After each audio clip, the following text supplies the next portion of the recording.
I'm not a packet pimp. I don't play games like that. My stuff. Hello, hello, all those beautiful faces. How we doing? How we doing? Stephanie checking in with another episode of Class Disruption.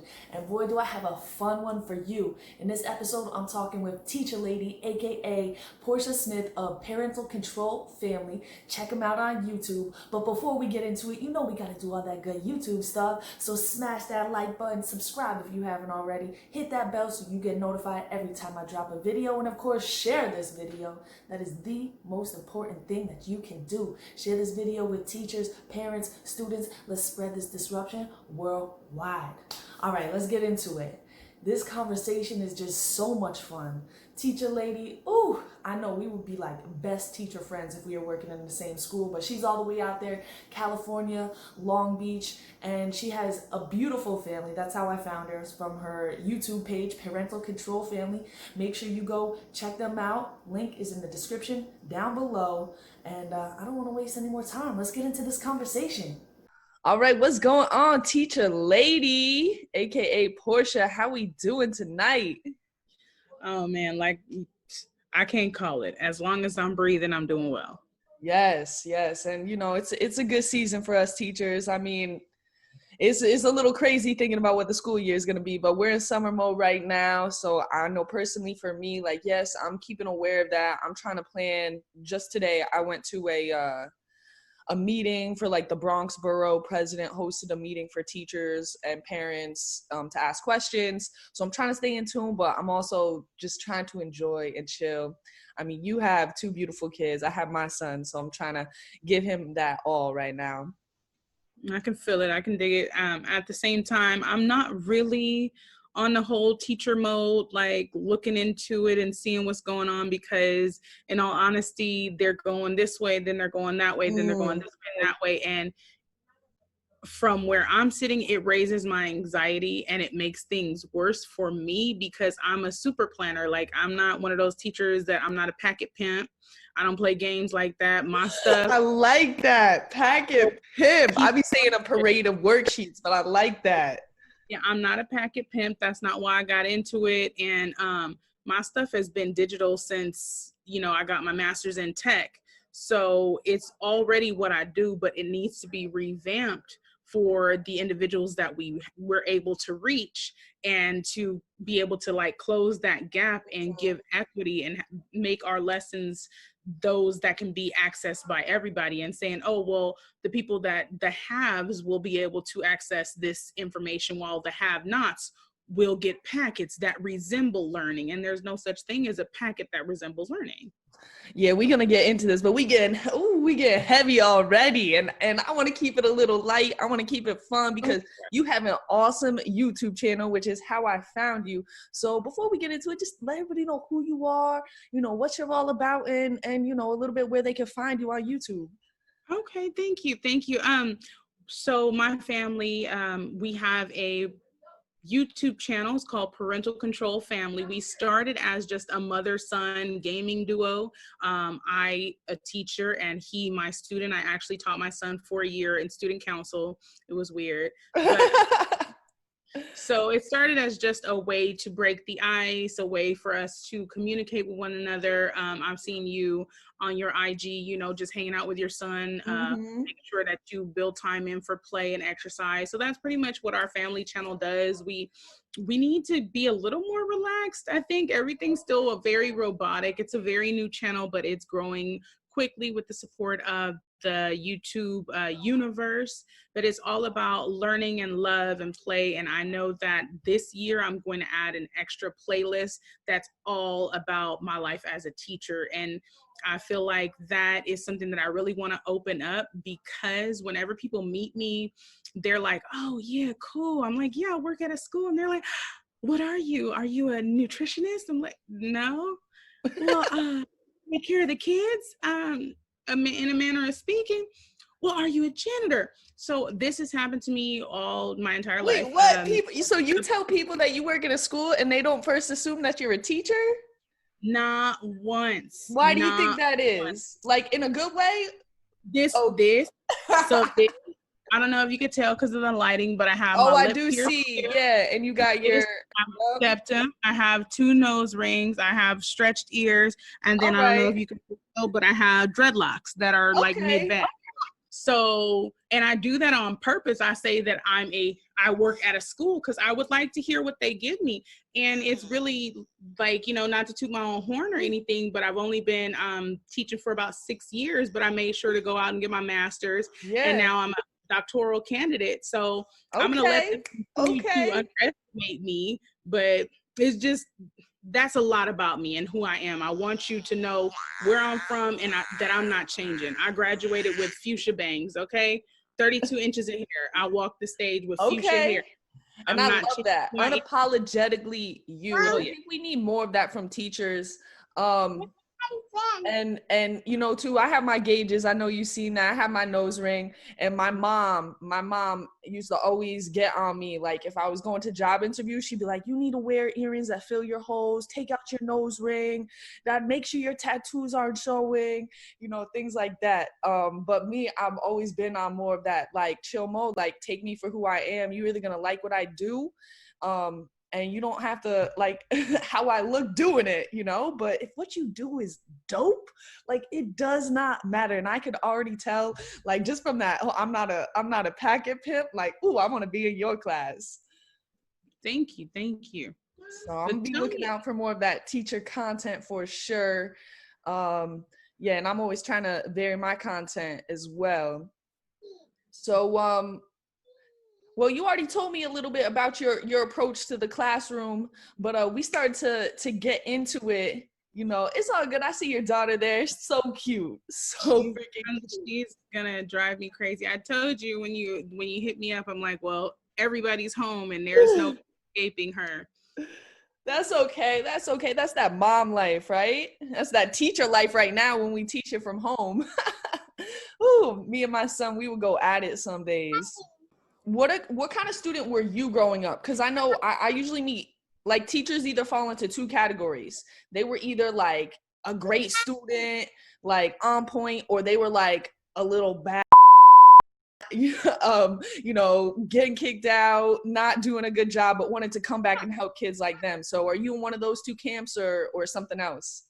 I'm actually, thank you for asking. I'm writing a book on that too. Oh, okay. I'm in both camps.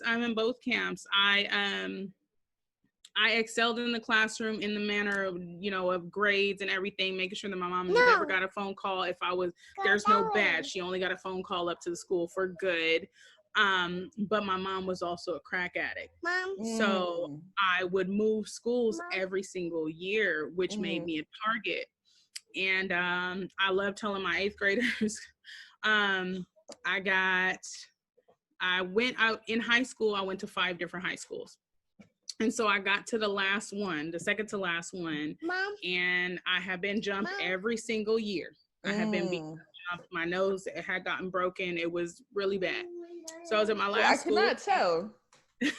It's because of the flare at the end. If you run your finger, you can see where it's crooked still, because the only way to fix it, in case people don't know, the only way to fix a broken nose is to re-break it, and I'm not about that life. Yeah, nah, you look good.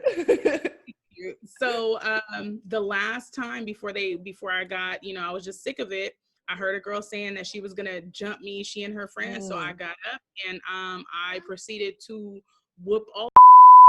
Hey. And yeah, we can bleep it, but and I ended up getting kicked out of that school. And it's funny because that school is our feeder high school. So I teach at a middle school, and I got kicked out of the high school that we send a lot of our kids to. That's a good story though. Yeah, I'm in both. I was accepted into Brown at a young age because my grades excelled.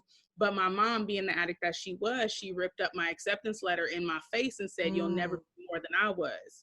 So that's just my, what I've had to live and what I've had to overcome. So I have returned to the hood where I grew up, and I am trying to teach the young people that look like me, because I didn't really see too many representations of myself in the classroom. So I give you a lot of respect for that, going back to where you are. I mean, I live where I grew up, but I don't work in the schools here. I work out in the city. And there's like a bunch of different reasons for that, but I always try to make sure that I'm injecting myself in the culture, like going out there. I mean, now it's been harder, but I was always out there almost every weekend, going to an event, connecting with people, trying to meet people from the community to bring in as guest teachers. So that's awesome. And so how do you bring that in your classroom? Like, what's the vibe in your classroom if I'm walking into what do you go by, Miss? No, I'm Mrs. Smith. But if you walk in on a random day, you might just hear mom or ma, and that's from every single student. I don't really know the vibe, if you can dig it, just because I don't feel like I'm teaching. I'm having fun every single day. I'm in my Love it. classroom. When Yes. the bell rings, we like, dang, it's over already. You know, kids will come back to me like, yeah, Miss Smith, if you hadn't helped me do X, Y, and Z, I would. I was like, I did that for real. Like, I just thought we was kicking it. So it's a real lax vibe, but there's so much going on. I have a faux flipped classroom going on, collaborations, Socratic seminars. I have a lot of things going on to where I'm the facilitator and less the teacher. I want them to go out and get it mentality, whether it's gen ed or accelerated. I don't really change it up. The only difference is I try to use the gate prompts with my accelerated, whereas with my gen ed, I flip up, I code switch for them. I give Okay. them which that they need on the level at which they're at, so I can bring them up to the next level. Oh, I love that. Yeah, exactly. Meet them where they are. That's what it is all about. Nice. And so, we have a lot of things going on. But just like aside from the stuff that's going on right now, I mean, before this all happened, we know that the state of education was, in this place where we don't want it to be. I'm assuming that you're not the status quo teacher at your school. So if you were in charge, like, what is a change that you would make either to your school or to your district to be more reflective that learning experience that we all like desire, which that you seem to be doing a good job creating your classroom despite all the other things that aren't so great? You know what? I'm not sure of any major changes I would make. I would probably make I guess it would be a major change, but no grades. Okay. I feel as though students perform better when they're not trying to meet a standard. I went from doing regular grades on a percent scale to a point scale, the 5-point rubric, and the kids were confused as hell, but it leaves that gap, that 0% to the 59% where you can have to fail a student, and it gives you all that freedom as a teacher to assign what you want your F to be. I don't condone the zero, because what and to the student is there's nowhere for you to go. Right. There's no dig out of this hole. Even if you had a bad couple days, you had a bad semester, you had, I don't know, your granny could have died, some crazy stuff could have happened. You could have just been being a jerk and an idiot, and you like, oh, I'm not doing nothing this year. Cool. But those kids who make that decision, who are cool, after summer of 7th grade, all of a sudden they're everything as an 8th grader. They're like, yeah, I'm gonna make it on my looks. It's like, okay, I got you. But just in case you want to come back to education, my F is worth 50%. So even if you decide to come back and do one assignment for Mrs. Smith, you already at a D, pimping. And if you do 2 assignments for Mrs. Smith, you at a C. You think you a genius, don't you? You know what I mean? So yeah. they feel it, and they feel it themselves. And they're like, Miss Smith, thank you so much for giving me an A. I'm like, I didn't give you nothing. Don't you go lying on me trying to get me fired. I didn't give you anything. You earned that. Well, in such and such class, I can't X, Y, and Z. Well, you got to talk to such and such. I don't speak on other teachers and their things, but I can let you know for me, I give a 50% F, which is outlined in my syllabus. It's on my website. It's on everything I do. That I offer that because I don't want anybody ever to feel hopeless. And I feel like if we were to change that, we would change so much. Like, we change spirit, we change climate, we change everything if we could get that going. I totally agree. I'm with you. I've always been kind of playing with my grading system. I'm going into my 5th year. And one of the things that I did this past year was to create like different levels so that you only had to do like the to the standards to get kind of that 65, because I really did have kids that they needed to take their time. They needed that extra love to help them get through it, something different. And then I had those kids who they're like waiting around for me. So I always tried to create those 3 levels so that there was places for you to reach and aspire to go, but you knew that it was manageable. I am known for throwing like a 0 or 2 in the grade book, but it's not to stay there. It's just to be like, kind of get that shock effect.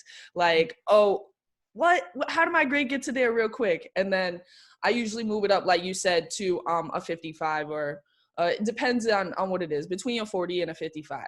But even this year, I want to go even to like a more wholesome grading model, especially because we're going to be on some sort of hybrid, totally online system. So I haven't decided exactly how I'm going to do it yet, but it's definitely going to be something where it's more like reflective grading. You know what your end goal is. I have like it put out into chunks for you, and you're keeping track of it. And then at the end, we can look back and reflect on it, and you can like decide what your grade is. I can decide what your grade is, and we'll meet somewhere in the middle, something like that. So definitely playing with the grades. I think too, like you said, like grades can be motivating, but it's only motivating for kids who are used to getting good grades. Otherwise, it just becomes a self-fulfilling prophecy, like you said. So let's now get back to like your class and what you're doing like right now to prepare for next year. I know you say you have everything online. So like, what do you think your move's going to be like to get it where it needs to be for, because you said you still have to make some changes. Like, are you like good to make those changes, or are you going to have to do a lot? Like, once you know what's going on, what's your game plan? I'm not really sure. Like, again, it's because it's so much up in the air. We know for sure that we're going back online, but a lot of what I do, and I believe what a lot of teachers do in building community, is meeting the kids, seeing them face to face, seeing their eyes. And I haven't really voiced this to anybody else but my husband, but I was like, there's a lot of kids who their parents are going to argue, my child has anxiety. She can't show you her face. My child is too shy. She can't be on camera. She'll start convulsing, whatever it is, you know what I mean? And it's like, okay, well, what's stopping you from just turning your camera on, you know what I mean? Or putting a sticker there and walking away. But then I have to be held accountable because we have to give you grades and then you fail. So then the parents then mad at the teacher, like, well, what are you really doing in the online? And it's like, your child wasn't there. I asked your child to say why. And I literally did it when we did our little, the end of March, we had to go to all online. And so I noticed a lot of kids weren't responding. So I just gave a really simple thing. I said, if you're still here with me, press Y. I had like 3 students, mind you, in my class, I had 22 that were virtually online. 3 students pressed Y. Yeah, so I was having those issues as well. They weren't even showing up though for me, but I definitely had 1 or 2 that would show up and I'd be like, Bueller. Right. But that's where I am. And I know it sounds so selfish as a teacher, but it's like, I need to know that I'm going to be teaching someone. I need to know that we're going to have this reciprocation, because one of the things that I'm thinking about doing, I was already on Flipgrid before, it became a popular thing to do. But again, there was a lot of kids, can I put a sticker over my face? I'm like, yeah. Fine, what? But so I have this getting to know you activity where they, all they have to do is pronounce their name, because we know that we get it wrong, and you could say something rude and disrespect somebody without trying to, or the pronouns, if somebody prefers they or else or she, he, those things should be said. You're very progressive. Okay. No worries. It should be said with pride. And the way that you pronounce your name, I tell everybody, your name is your identity. So I don't want, like, if my name was spelled Portia, I don't want you calling me Portia. It's still Portia. And every time you mispronounce somebody's name, you take a little bit of their identity. And for our age groups and for the people that we teach, when you're pulling apart their identity while they're trying to build it, that's very detrimental to their growth. So I wanted them to do like a Flipgrid, but I was thinking they could upload a TikTok to where they did one of like a little dance, and it's like my name is, you know what I mean? here's how you pronounce it, and like have a little fun with it. But I keep going back to that parent who's saying my kid can't be on camera. So then I'm like, I don't know how to say it. Like every time I get excited about trying to plan for online, I get really sad because I'm like, because as soon as I do this, they're gonna say no, and then I've been trying to stay away on that. It's definitely a struggle, you know, like, and that really is, and it's one of those things that people say, well, it's an equity thing. You don't know what's going on in kids' house. And I mean, I had kids that would show up to the meetings. They had their little niece or nephew around them, or their little brother or sister. So I definitely can understand that. And especially, I mean, there's going to be a huge childcare issue in New York City, like because schools are going back part-time, or kids are staying home, and parents still got to work. So we'll see how it's going to work out. Yeah. And I even found like when I made my videos, like I would pre-record the lesson and then just kind of make the Zoom more like an office hours, or like if you come to the Zoom, we'll do the work together as like an incentive to come. And like kids weren't really watching my videos like that. And I'm like, dang, like you don't like my beautiful face? Like, come on. So, but I am trying to chalk it up to like things were crazy. Like there was a lot of stress going on. I mean, New York City, it was like a lot of people were dying, you know, or getting sick or losing jobs. So I'm hoping that even though we're still in, you know, it's not over, I'm hoping that it's normalized a bit. I hate to use that word normalized because I don't want to accept this as normal, but we understand what's going on. We're a little bit more acclimated to it, and we can set those expectations from the beginning of like, listen, you got to be there. Like, this is part of your grade. But again, it's like going back to that grading thing. So it's like, and again, like I said, going back to those parents too, who are always ready to say, my child can't, my child won't.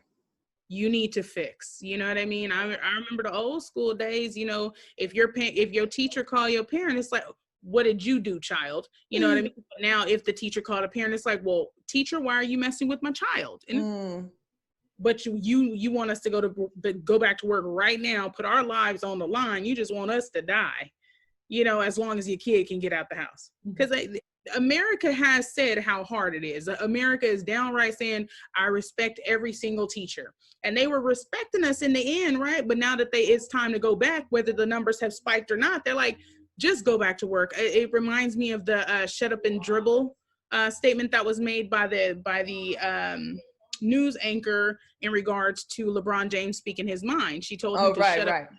So it reminds me of like basically just shut up and teach. And it's like, well, yeah, no, I mean, it's definitely a difficult position. I do not envy the politicians and the principals and the people who are in charge of making this happen. I mean, you know, I'm feeling better about the situation personally. I'm young. I think that has to do with it. If I was older, you know, then I think it would be more of a concern. But I'm definitely, you know, I'm here. I'm trying to play my part. Obviously, I want a certain, that's my biggest concern. It's not necessarily the plan, it's that the DOE, like our office, central office, like the way I see them botching summer school, I'm like, ooh, it's gonna be crazy this year. But I am fortunate to have a really good school within New York City. And I believe in like my school's leadership, which is definitely, I know, always an issue in education. I've heard some crazy horror stories. I don't know. Do you have any horror stories? About administration? Admin, or like, you know, like, or generally like you're good at your school, like. Not really. Like my, the way I feel about myself and how I am in my mind, everybody likes me. So. Dang, I love that. I love. If it is something going on, I wouldn't know about it. That's amazing. I think more teachers, you know, teachers, they don't have enough thick skin. I think sometimes they are real quick to take offense or to get into little like, oh no, this teacher said this or this teacher's doing that.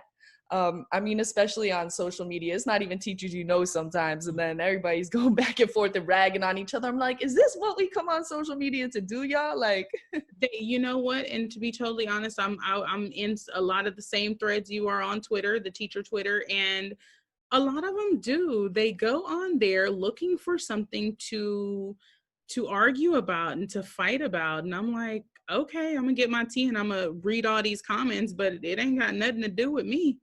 Sometimes, I'll pop in and say one or two things, make sure it's something profound that can be argued, a couple of times. But other than that, you'll just see the tea. I will get a cup of tea and I will post it because, yeah, as ignorant as all the yelling and hooping and hollering, but y'all supposed to be the educated ones. I know, that's what I was saying. Like sometimes I'm like, and again, I try not to judge because we only get in a snapshot, and there is something about Twitter that just like makes. I mean, I think it's if you're gonna get the most interesting parts of people, which Twitter can reveal often, you're probably also gonna get the most like parts of people too. It's kind of the nature of how it works. So I'm trying to model good Twitter use, but of course sometimes I get dragged down into the doldrums myself. That's another thing that people don't see about me or misunderstand. I am a very by the book type of person. I was gonna say something else that rhymed with book, but I'm not. When you come in, everything on my board, if you step into my digital platform, everything is state and standard driven. It is. And they're just like, how do you spit it out the way that you do? How do you have them take it in when I got the same teacher doing the same exact lesson and the same exact standards, but they're not getting it. It's all about the personality. People are like, well, Miss Smith, because I had the superintendent come in my room and I had everything I was supposed to have on the board. But again, am I speaking Ebonics to my students? Yes, I do. Do we write like? No, we don't. I am an major. I have my degree in English, but Ebonics is their background and they're allowed to bring it into the classroom. Who would I be to say leave that at the door? I also bring in Spanish and we speak a little bit of Spanglish too. We get it all popping because it's all inclusive, but standards based, standards driven. Can't nobody ever say I was doing anything that wasn't by the book. I love that. And, I mean, personally, I don't like the standards, but if I got to do the little dance, you can put it together, you can make it happen. And even when you're talking about like the code switching, I think that is such an important skill. You have to be able to go from the beach to the boardroom to the streets. Like you have to be able to go from these different places and be able to like fit in, catch the vibe, like, and I think it's just so important to be able to do that, but without lowering the standard. Like you said, it's an entry point in, but then we're going to get there, and we're not writing like that. We're not lowering that expectation. Writing with proper grammar and clearly is super important. So I love that balance. I know I want to come out there just to be in your class. I want to. You're in Cali, right? Yeah. We're in Cali. Long Beach. Long Beach. All right. So like I have family that's in San Diego, Santa Barbara. So maybe I come catch you on the way from one to the other or something. Team teach whenever this world opens up. But it's a more beautiful thought that we are in distance learning, kind of, because I have been building my PLN and I have a lot of teachers that are all over the globe, but none of which have been willing to kind of step in the classroom with me. They're like, oh, well, you can follow this blog and you can do that. I'm like, well, I would like you to introduce your students to my students. And that's like really, touching and lowering those four walls in the classroom and making it truly a global classroom. Let's do it. No, I'm here for it. All right, cool. So we'll have to figure this out and we'll make it happen. I've been doing I do different guest teachers, and I saw these things too, like where you do like classroom meetups or meet up with classrooms from across the world. But hey, most of my kids barely even been to Central Park. I mean, I was amazed at that. When we went to Central Park, how many kids hadn't been. Some of them do go to like Dominican Republic or Puerto Rico, but they don't see a lot of the world. So just connecting with people in different parts of the country would be awesome. Yeah, so we're gonna make that happen. So is there anything that you want to leave the people with, some final words of wisdom? I don't know. Yeah, everybody just protect your sanity and don't forget to practice self-care. And teachers, it's okay that you don't know what things are going to look like when you go back, as long as you go back. So that's really my only message. Awesome. Well, thank you for checking in with us. Everybody, make sure you go check out her channel. I'm gonna put everything in the description, all that. And it's summer. Get back to it, girl. I will. See you later. I told you, she's just a whole lot of fun, a whole lot of personality, and you could just tell she loving on her students and giving them everything that they deserve and more. I would love to be in her classroom, and I know earlier I said that we would be best teacher friends if we were in the same school, but maybe it would be dangerous if we were in the same school. We take over. But the thing that really stuck with me was right in the beginning, she said, "I'm no packet pimp."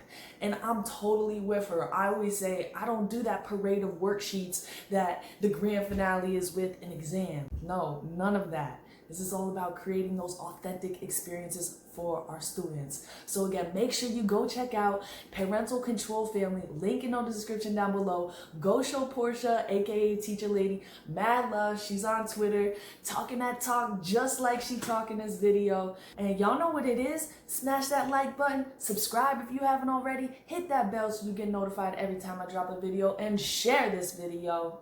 And until next time, stay foolish, y'all.